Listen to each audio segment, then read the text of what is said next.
Hello चला, कैसे हैं आप लोग बच्चों। आज मैं आप लोग को लेक्चर नंबर 15 के बारे में बताएंगे और उस टॉपिक का नाम है, प्यारा सा टॉपिक, उस टॉपिक का नाम है ideal solution and non ideal solution. मेरे प्यारे दोस्त, इससे पीछे जितने भी नियम पढ़ लो, हेनरी का लॉ, रॉल्स का लॉ, वेपर प्रेशर, जितने भी कंसंट्रेशन टर्म, सोलबिलिटी के बारे में सभी टॉपिक मैंने आपको पढ़ा दिया हूँ। आप प्ले लिस्ट में जाके पीछे चेक कीजिए, सभी चीज दिया हुआ, सभी लेक्चर के बारे में हम सेट करके दे दिए। चलिए आज हम लेक्चर नंबर 15 के बारे में बताएंगे। आइडियल सोल्यूशन क्या होता है, नॉन आइडियल सोल्यूशन क्या होता है, आइडियल सोल्यूशन का एप्लीकेशन कहाँ कहाँ क्वेश्चन थ्योरी से कैसे घुमा के पूछेगा, सभी का बात करेंगे। तो मेरे प्यारे दोस्त, छोटा सा हेडिंग, प्यारा सा हेडिंग, टॉफी वाला हेडिंग डाल दो, आइडियल सोल्यूशन डाल दो, ideal solution, ideal solution, ideal solution, ideal and non ideal solution, non ideal solution. बच्चों, हम आपको सबसे पहले बताएंगे आइडियल सोल्यूशन होता क्या है, उसके बारे में डिटेल पहले बताएंगे। तो हेडिंग डालिए आइडियल सोल्यूशन। आइडियल सोल्यूशन को हिंदी में हम आदर्श विलयन के नाम से जानते हैं। अगर जिनको लिखने का मन है हिंदी में आप लिख सकते हो, नहीं लिखने का मन है नहीं लिखो, आदर्श विलयन के नाम से जानते हैं। तो आप बताओ ये आइडियल सोल्यूशन होता क्या है। बच्चों, वैसा सोल्यूशन जो रॉल्स लॉ को ओबे करे, वैसा सोल्यूशन जो रॉल्स लॉ को ओबे करे, पालन करे, उसे सभी नियमों को पालन करे, उसका नाम देखते हैं हम आइडियल सोल्यूशन। एक लाइन का डिफिनेशन लिखिए, those solution which obey Raoult's law is called ideal solution। जब एनसीईआरटी पढ़ेगा तो यही बात आपको एनसीईआरटी बुक में भी मिलेगा, लिख दीजिए, those solution which obey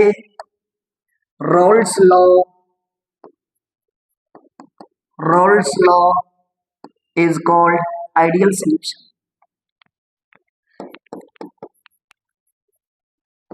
इस आइडियल सोल्यूशन में बच्चों में तीन कंपोनेंट को यूज करेंगे, एक सॉल्यूट के बारे में, एक सॉल्वेंट के बारे में, एक सोल्यूशन के बारे में।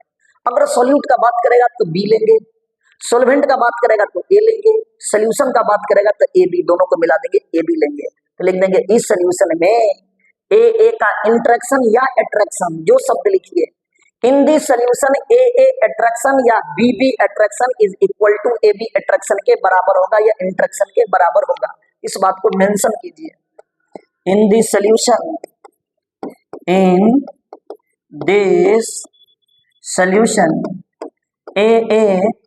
Interaction and B interaction and B बच्चों B interaction, A interaction and B interaction is equal to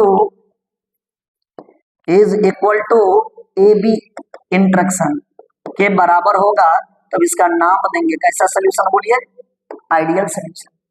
मेरे प्यारे दोस्त, इस आइडियल सोल्यूशन का अपना कुछ प्रॉपर्टीज होगा, गुणधर्म होगा, इसका एग्जाम्पल होगा, इसका अपना ग्राफ होगा। तो हम बात करते हैं इसका एग्जाम्पल के बारे में कि आइडियल सोल्यूशन का कौन कौन एग्जाम्पल हो सकता है। अब लिखिए next heading, example of ideal solution. Ideal solution का एग्जाम्पल क्या क्या होगा। फर्स्ट एग्जाम्पल, मेरे प्यारे दोस्त, फर्स्ट एग्जाम्पल इसका उदाहरण में दिया हुआ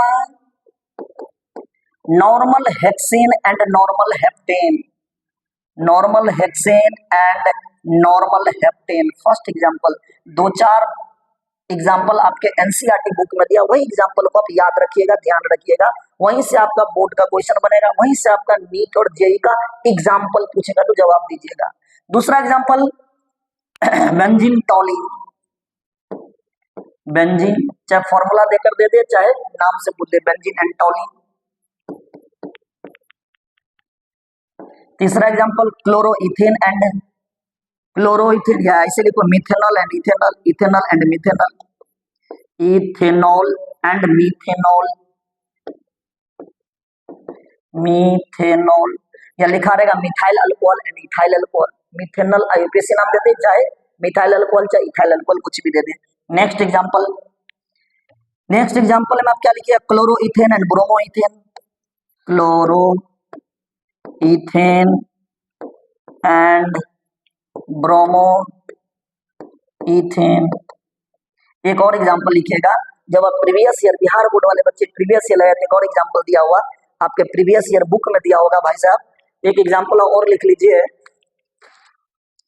उस एग्जांपल का carbon tetrachloride and silicon tetrachloride. एक एग्जांपल और लिख लीजिए बालक, carbon tetrachloride and silicon tetrachloride, carbon tetrachloride and silicon tetrachloride SiCl4 EtC। ये सभी के सभी एग्जांपल एनसीईआरटी बुक में दिया हुआ। बस ये एग्जांपल आपको प्रीवियस ईयर क्वेश्चन में दिया हुआ, ये वाला एग्जांपल प्रीवियस ईयर क्वेश्चन में दिया हुआ। आप यहाँ से थोड़ा सा ध्यान रखिएगा मेरे प्यारे दोस्त, आइडियल सॉल्यूशन का सब एग्जांपल आपसे कंप्लीट हो जाएगा।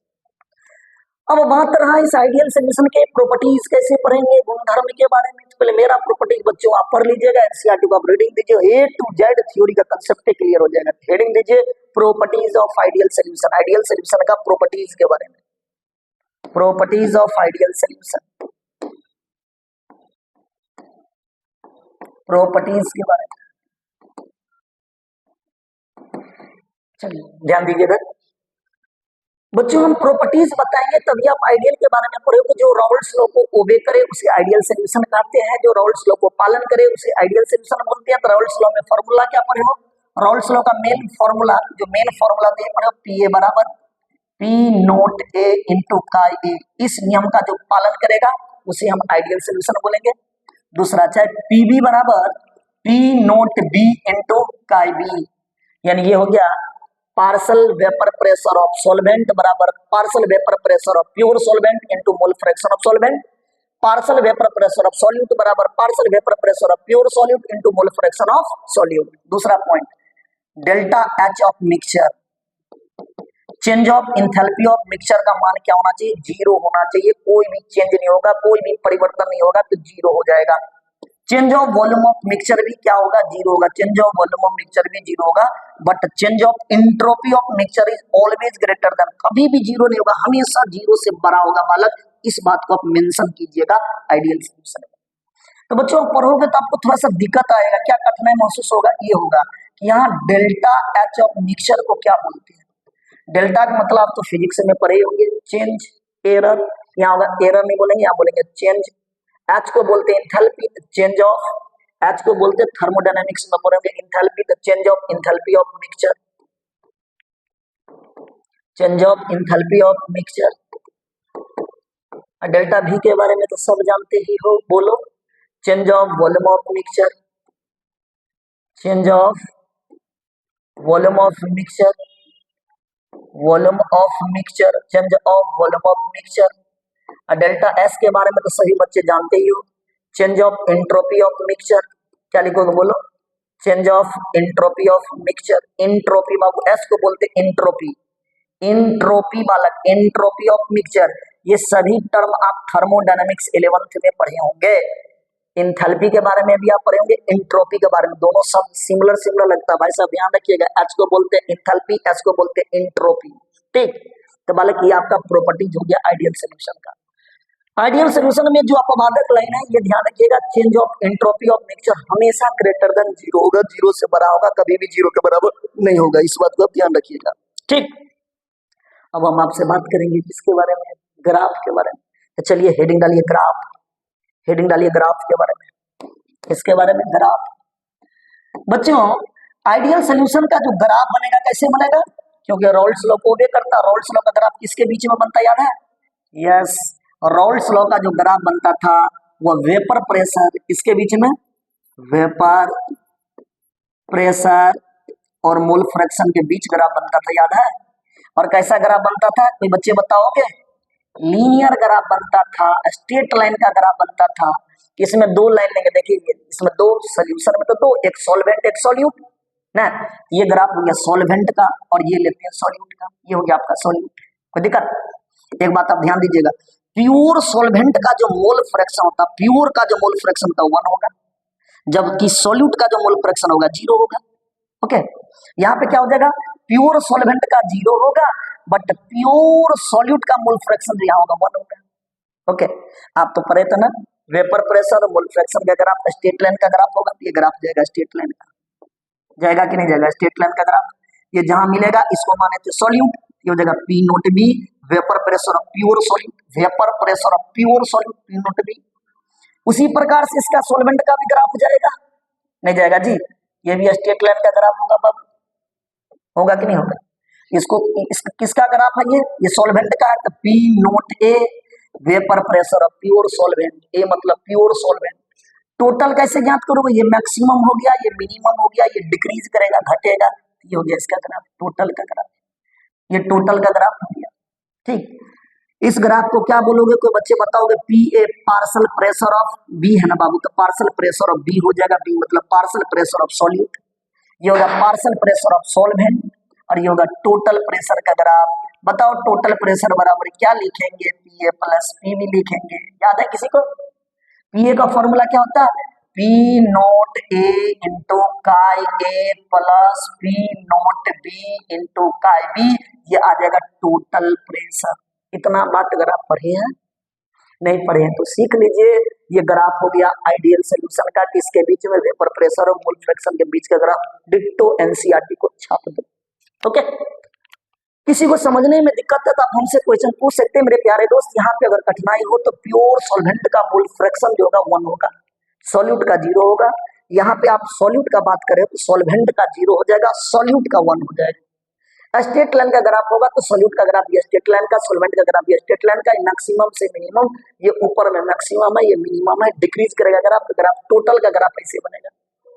आप बता दो टोटल प्रेशर बराबर पड़े थे ना P A plus P B, Raoult's law का फॉर्मूला पड़े थे ना, पी ए बराबर पी नोट ए इंटू का ए, पी बी बराबर पी नोट बी इंटू का बी, ये फॉर्मूला आ गया। फटाफट क्वेश्चन यूज करो ना। तो मेरे प्यारे दोस्त, हम आपको पढ़ाए हैं आइडियल सोल्यूशन क्या होता है, आइडियल सोल्यूशन का कौन कौन एग्जांपल होगा, आइडियल सोल्यूशन का ग्राफ क्या होगा, आइडियल सोल्यूशन का प्रॉपर्टीज क्या होगा, इतना बात पढ़ाए।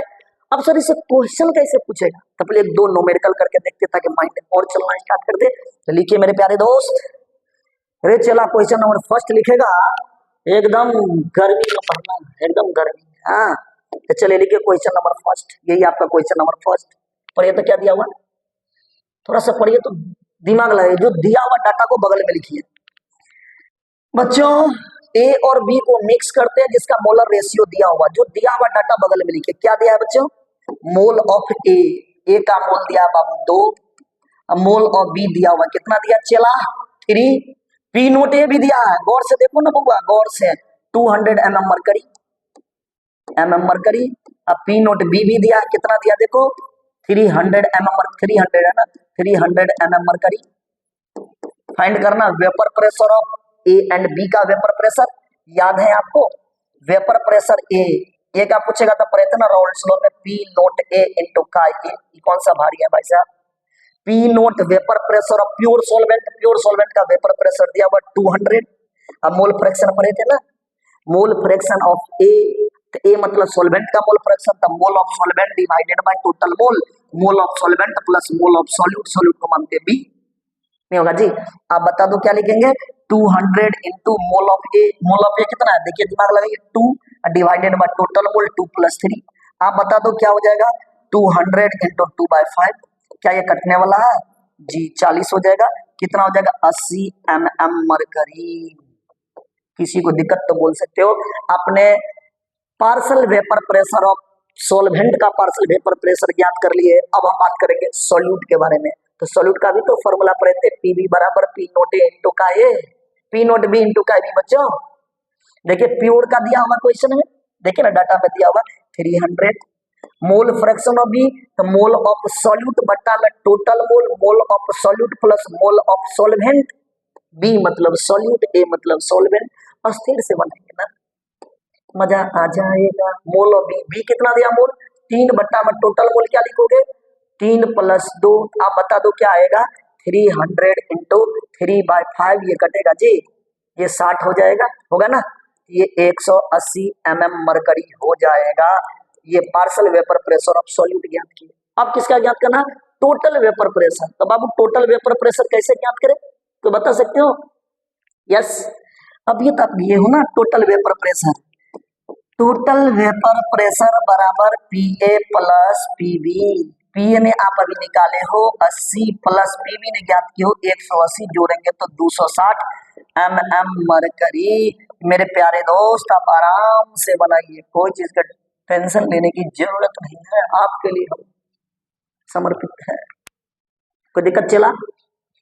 अब चला बात करेंगे क्वेश्चन नंबर 2 के बारे में। देखिए थ्योरी से कैसे क्वेश्चन पूछ देगा भाई साहब, देखिए थ्योरी से क्वेश्चन कैसे पूछेगा, पढ़िए तो बात। Which of the following is the properties of ideal solution, इसमें से कौन सा आइडियल सोल्यूशन का प्रॉपर्टीज है, कोई बच्चे बताओगे आइडियल सोल्यूशन का कौन सा प्रॉपर्टीज है? आइडियल मतलब which of Raoult's law, A interaction B B attraction, या interaction is equal to A B attraction, तो कोई है ऐसे बात? Yes, it obey Raoult's law, यही तो जाएगा। डज नॉट ओबे रोल्स नहीं जाएगा, बोथ वन टू नहीं जाएगा, first is the correct answer, first जाएगा। जो रोल्स लॉ को ओबे करेगा वही आइडियल सोल्यूशन होगा। बोर्ड के क्वेश्चन में तो जाने नहीं रहता भाई साहब, क्या बताऊं। हाँ चलिए एक और क्वेश्चन दिमाग लगाइए। बोले थे ना आपको एग्जाम्पल याद कर जाने के लिए, एग्जाम्पल से क्वेश्चन बोर्ड में नीट में बार बार पूछेगा। एग्जाम्पल के एनसीईआरटी के एग्जाम्पल को पूर्ण रूप से याद कर लीजिए। तो पढ़िए which of the flowing note an ideal solution, इस बात को ध्यान रखिएगा नोट का। कौन इसमें से आइडियल सोल्यूशन का एग्जाम्पल नहीं है? आइडियल के एग्जाम्पल बताए थे, normal hexane and normal heptane नहीं है, बेंजीन टोलिन ये भी है, मिथाइल अल्कोहल या इथाइल अल्कोहल बताए थे, मिथेनॉल और इथेनॉल ये हो गया, मिथाइल अल्कोहल और इथाइल अल्कोहल ये भी है, क्लोरोफॉर्म रेसिटोन ये नहीं है, ये तो कहीं नहीं पढ़े थे एग्जाम्पल में, ये नहीं है, carbon tetrachloride and silicon tetrachloride ये है, कार्बन अभी बताए थे ना, कार्बन टेट्राक्लोराइड CCl4 एंड बताए थे ना सिलिकॉन टेट्राक्लोराइड SiCl4 ये तो था, यानी ये भी है ये भी है, कौन नहीं है? तो थर्ड नहीं है। इसमें क्वेश्चन में कहता नोट एन आइडियल सोल्यूशन, कौन आइडियल सोल्यूशन का एग्जांपल नहीं है मेरे प्यारे दोस्त? थर्ड आइडियल सोल्यूशन का एग्जांपल नहीं है, आराम से टिक लगा। हालांकि ये हम पढ़ाएंगे पॉजिटिव डेविएशन नेगेटिव डेविएशन में पढ़ाएंगे कि नॉन आइडियल सोल्यूशन के दो टाइप होते हैं, पॉजिटिव डेविएशन होते हैं, नेगेटिव डेविएशन होते हैं, कोई दिक्कत नहीं। दिक्कत तो हम अब बात करेंगे नॉन आइडियल सोल्यूशन के बारे में। तो बच्चों आप आइडियल पहले कंट्रोल कर लीजिए, पूर्ण रूप से क्वेश्चन लगा लीजिए, तब बात करेंगे चला किसके बारे में? नॉन आइडियल सोल्यूशन के बारे में। बच्चों आज हम इतना ही आइडियल बताएंगे, नेक्स्ट क्लास में नेक्स्ट वीडियो में हम आपको बताएंगे non ideal solution, positive deviation, negative